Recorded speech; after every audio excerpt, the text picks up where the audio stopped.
So in the last video, we discussed few things about how to basically start with the understanding of architecture and what to look for and what to not to look for, and get the design ready. But of course, to design something, you need to understand the minute, the small components of that architecture. That's the way you're going to design it. And since we are basically dealing with Google Cloud here, so we need to understand each and every little component of Google Cloud. So today I'm going to pick Compute Engine. That's what it is called here and what it is, right? So if you just simply type Compute Engine, you would go to its service, or you can pop up it from here and you would see Compute Engine right there and subsections of it. So this is where your virtual machines run, right? Here, when you press on create instance, click on, you would find you have few configurations that you can set and create a machine that you can use. So let's go ahead and do that. On the left side, you have a bunch of options. We'll go through them as well. You can name your instance. I'm okay with defaults. And then you have regions and zones. Now, Google Cloud is widely distributed. So if you just Google regions and of Google Cloud, you can't see. Actually, it will give you quite a map. So you have a whole list of regions where this is present throughout the world. And visually, if you want to see, this is the right image. You have 35 regions throughout the globe, 106 zones, 176 network edge locations, more than 200 plus countries. So if you see the network, this is widely spread. So this is all interconnected with each other, literally wired. And if you see, even tells you which is which. In these regions, you have zones. So zones are subsections of regions. This we will talk about later, network edge locations. So regions has zones, and if you go back to the list that we saw,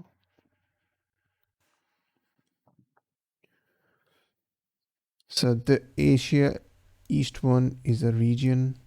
A, B, C are its zones.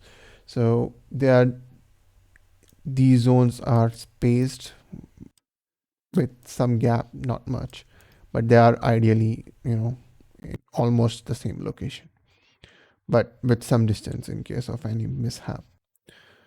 And when you deploy a machine, it is fundamentally in a zone.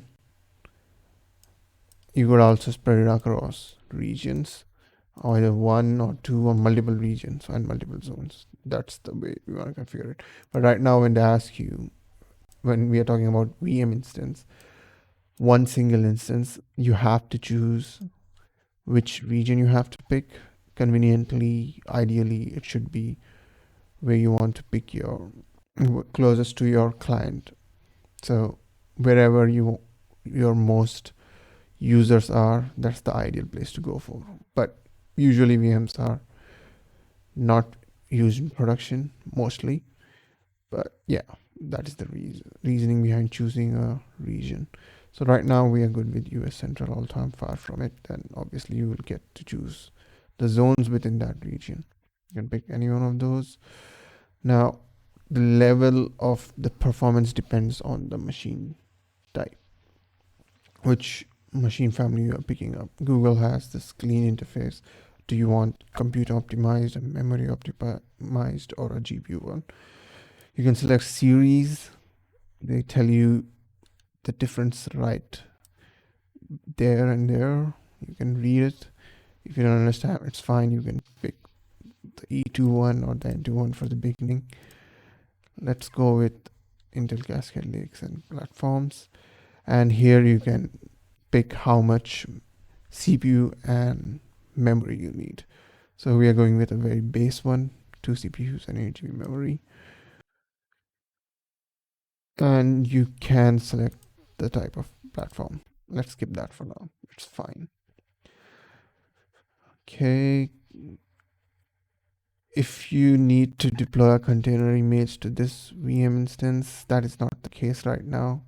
But Google does provide you facilities, but we are not covering this since we don't know what container is at this moment.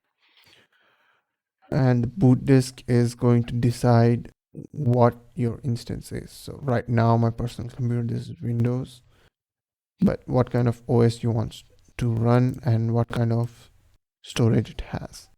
This is totally configurable. And if you go here, you can choose the operating system.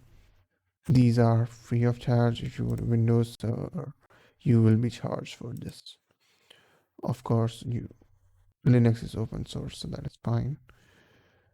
We can just go with CentOS. Red Hat is great. Types of disks we can choose and the size. We are going with this instead of Debian. We are going with CentOS. That's the only thing I changed. Service accounts. Let's go with default. Allow default access. Nothing else. Create it. Once the instance is created, you will see the status. The instance is running. The zone is this. You will get an internal IP and an external IP. To connect to use this machine, you can simply use the browser SSH. And you would get a pop-up window. Once it's up and running, you would see your ID here, and let's just a random name.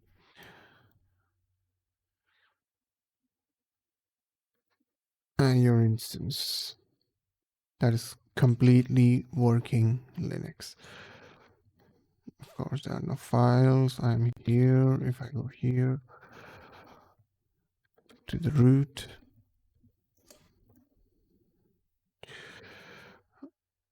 so that would be my username and that would be my instance name, right? And the rest is all just how you operate on Linux. And here you're free to do anything and everything that you would do on Linux and get your application on here. And yep, you're good to go.